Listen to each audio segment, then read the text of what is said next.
ಲೋಕಸಭೆ ಚುನಾವಣೆ ಹಿನ್ನೆಲೆಯಲ್ಲಿ ಮೈಸೂರಿನಿಂದ ಪ್ರತಾಪ್ ಸಿಂಹ ಅವರಿಗೆ ಟಿಕೆಟ್ ಸಿಗುತ್ತಾ ಇಲ್ವಾ ಅನ್ನೋ ಬಗ್ಗೆ ಸಾಕಷ್ಟು ಚರ್ಚೆ ಆಗ್ತಾ ಇತ್ತು. ಈಗ ಸ್ವತಃ ಪ್ರತಾಪ್ ಸಿಂಹ ಅವರೇ ಟಿಕೆಟ್ ಬಗ್ಗೆ ಮಾಹಿತಿಯನ್ನ ಕೊಡ್ತಾ ಇದ್ದಾರೆ. ನಾನು ಮೈಸೂರಿನಲ್ಲಿ ಸಾಕಷ್ಟು ಅಭಿವೃದ್ಧಿ ಕೆಲಸಗಳನ್ನ ಮಾಡಿದ್ದೀನಿ, ಹಾಗಾಗಿ ನನಗೆ ಲೋಕಸಭೆಯಲ್ಲಿ ಟಿಕೆಟ್ ಸಿಕ್ಕೇ ಸಿಗುತ್ತೆ, ನನಗೆ ನಂಬಿಕೆ ಇದೆ, ನನಗೆ ಟಿಕೆಟ್ ಸಿಗುತ್ತೆ ಅಂತ ವಿಶ್ವಾಸವನ್ನ ಪ್ರತಾಪ್ ಸಿಂಹ ಅವರು ಕೊಡ್ತಾ ಇರುವಂತದ್ದು. ಹಾಗಾದ್ರೆ ಪ್ರತಾಪ್ ಸಿಂಹ ಏನ್ ಮಾತನಾಡಿದ್ರು ಬನ್ನಿ ನೋಡೋಣ.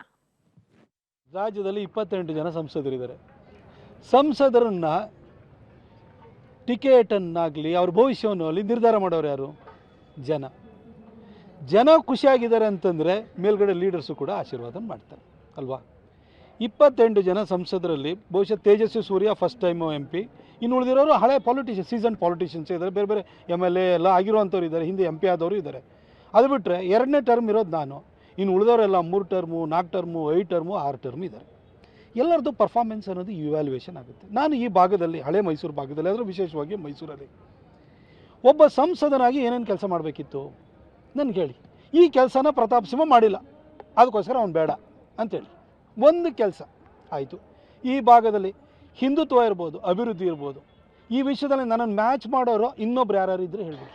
ನಾನು ಭಾಳ ಸರಿ ಹೇಳ್ತೀನಿ, ಕಾಯಕ್ಕೊಬ್ಬಳು ಬೆಟ್ಟದ ಮೇಲೆ ಒಬ್ಬಳು ಚಾಮುಂಡೇಶ್ವರಿ ಇದ್ದಾಳೆ, ಮಾಡಿದ ಕೆಲಸ ನೋಡಿದ ಜನ ಇದ್ದಾರೆ, ಬೆನ್ನಿಗೆ ನಿಲ್ಲುವಂಥ ಕಾರ್ಯಕರ್ತರಿದ್ದಾರೆ.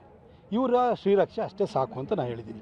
ಬೆಂಗಳೂರು ಮೈಸೂರು ಹೈವೇ ಮಾಡಿದ್ದೀನಿ, ರಿಂಗ್ ರೋಡ್ ಮಾಡಿದ್ದೀನಿ, ಏರ್ಪೋರ್ಟ್ ರಿವೈವ್ ಮಾಡಿದ್ದೀನಿ, ಹೊಸ ಏರ್ಪೋರ್ಟ್ ಮಾಡಿಸ್ತಾ ಇದ್ದೀನಿ, ರಿಂಗ್ ರೋಡ್ಗೆ ಲೈಟ್ ಹಾಕ್ಸಿದ್ದೀನಿ, software technology park of India ತಂದಿದ್ದೀನಿ, 12 ಟ್ರೈನ್ ತಂದಿದ್ದೀನಿ, 13ನೇದು ಕೂಡ 12ನೇ ತಾರೀಕು ಇನ್ನೊಂದು ತೊಗೊಂಬರ್ತಾಯಿದ್ದೀನಿ, 11ನೇ ತಾರೀಕು 12ನೇ ಟ್ರೈನ್ ಇನಾಗ್ರೇಟ್ ಮಾಡ್ತಾಯಿದ್ದೀನಿ. ಏರ್ಪೋರ್ಟ್ ಜೊತೆಗೆ ರೈಲ್ವೆ ಸ್ಟೇಷನ್ ಕೂಡ ಹೊಸದು ಮಾಡಿಸ್ತಾ ಇದ್ದೀನಿ, ಇನ್ಲ್ಯಾಂಡ್ ಕಂಟೈನರ್ ಡಿಪೋ ತೊಗೊಂಬಂದಿದ್ದೀನಿ.